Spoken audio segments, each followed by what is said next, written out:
Your birthday is coming up, and someone asks the question, "So, what are we doing for your birthday?" You glance at the date, then answer like it's nothing. Nothing, it's just another day. People don't just hear that sentence. They read into it. They stare like you're hiding a problem in plain sight. Because birthdays are supposed to be loud, according to everyone. Candles, photos, plans, and a phone you must keep feeding. If this feels familiar, tap like right now. Because the normal day birthday has a real psychology behind it. A birthday is not just a date. In psychology, it's a temporal landmark. It forces your brain to pause and compare versions of you, past you versus present you. That comparison can feel neutral, or it can feel sharp. And it usually depends on one thing. Whether you feel like you're on schedule or behind it, on your calendar. But here's what most people miss. The birthday doesn't create pressure out of nowhere. It just makes the pressure harder to ignore for one day. Sociologist Bernice Newgarden in 1976 called it the social clock. It's the invisible timeline for when life is supposed to happen. Graduate by this age. Career by this age. Marriage, house, kids, stability. Right on cue. So when your birthday arrives, the social clock gets louder. Because the year now has a number attached. If you feel off time, that number can feel like judgment. Research shows that deviating from the social clock is linked to anxiety and depressive symptoms. So treating your birthday like a normal Tuesday can be self-defense. It's you refusing the audit without making a speech about it. And you can feel that choice in one small moment with your phone. Now picture a small moment. You're in the kitchen, you open the fridge, then close it. You're not hungry. You're just trying to not think for a second. That's what a temporal landmark can do to some people. It makes you reach for anything that breaks the thought loop. Some people cope by planning something huge. Some people cope by making it disappear. Because nothing means no scoreboard, no expectations, no end-of-day review of your life. And if you've ever felt behind, nothing can feel safer than make it special. It's not cold. It's a way to keep your day calm while your coffee gets cold on the counter. But there's another layer that has nothing to do with milestones. For some people, birthdays became risky long before adulthood. Your reward system doesn't only react to rewards. It reacts to the gap between what you expected and what happened. Neuroscientists call that gap a prediction error. And birthdays come preloaded with expectation. As a kid, you expected effort. You expected to feel noticed. You expected the people you loved to show up cleanly. So what happens when that keeps not happening? People forget. People cancel. People fight. The day turns into tension, not warmth. After enough repeats, your nervous system does the math. Hope creates a bigger crash. In 1967, psychologist Martin Seligman described learned helplessness. Repeated disappointment plus no control makes the system stop reaching. Not because you don't want love, because wanting starts to feel unsafe. So you shrink the expectation. You tell everyone it's just another day. It's not apathy.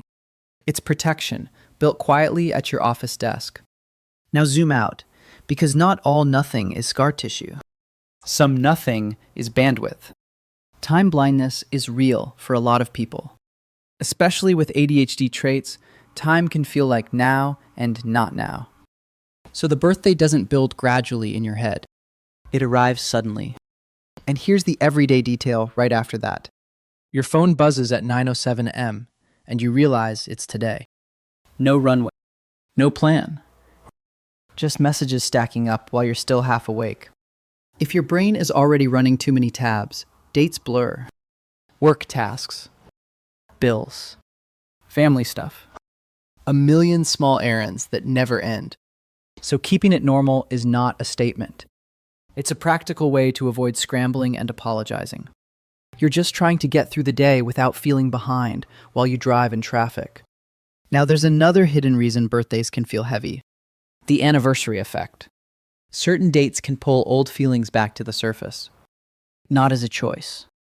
As a pattern, your body remembers.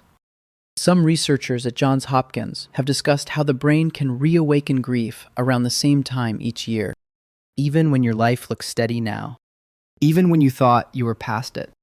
So the birthday isn't always about attention. Sometimes it's about memory, a loss, a breakup, a family blow-up that happened near that date once. And you can feel it in a small moment with zero drama. You open your banking app, look at the balance, and sigh.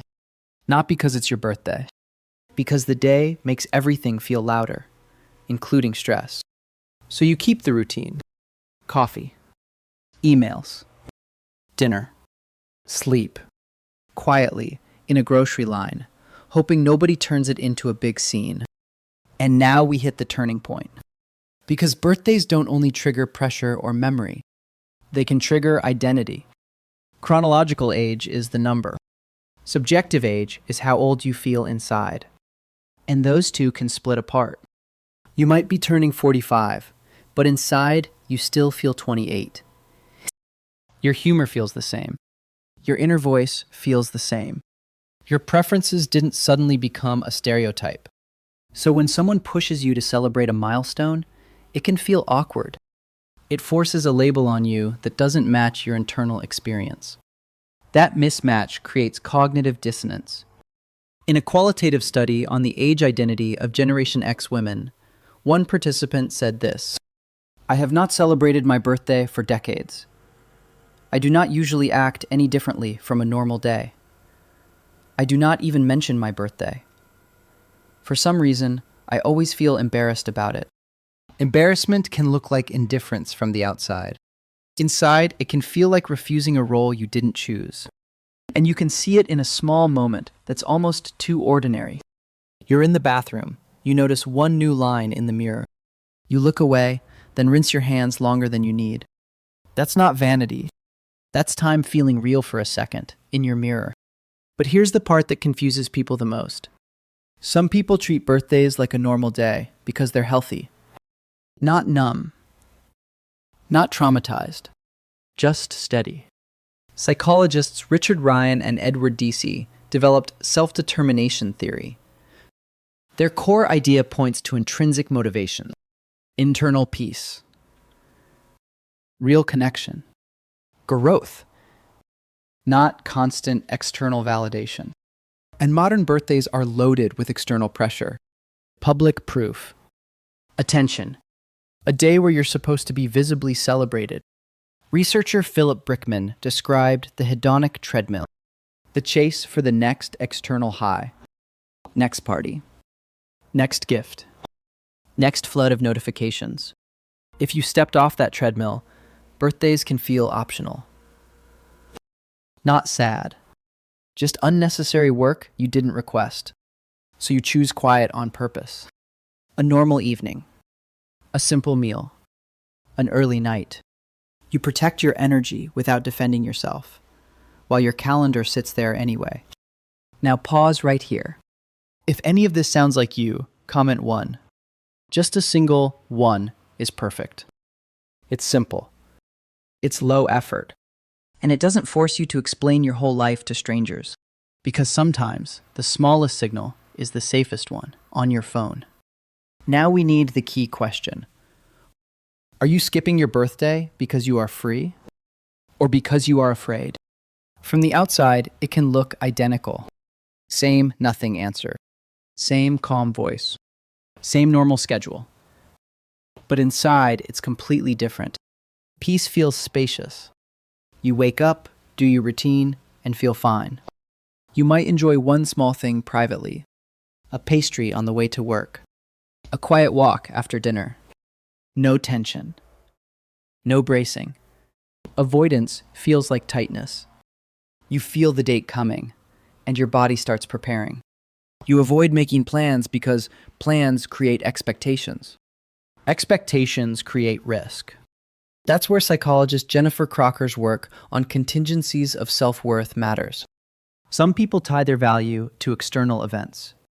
If people show up, you matter. If people forget, You don't. So birthdays become a test. And tests feel dangerous when you failed them before. So you opt out. You say you want nothing.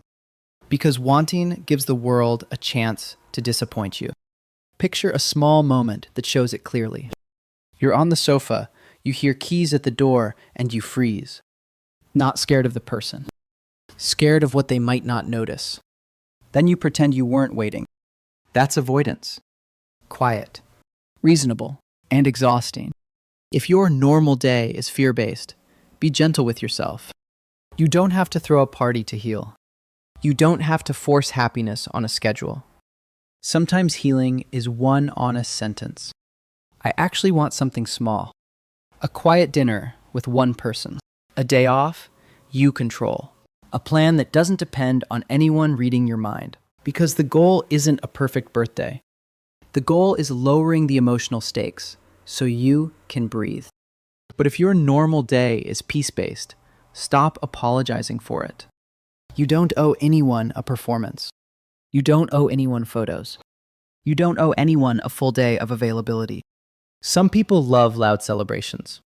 Some people love quiet routines. Both can be healthy.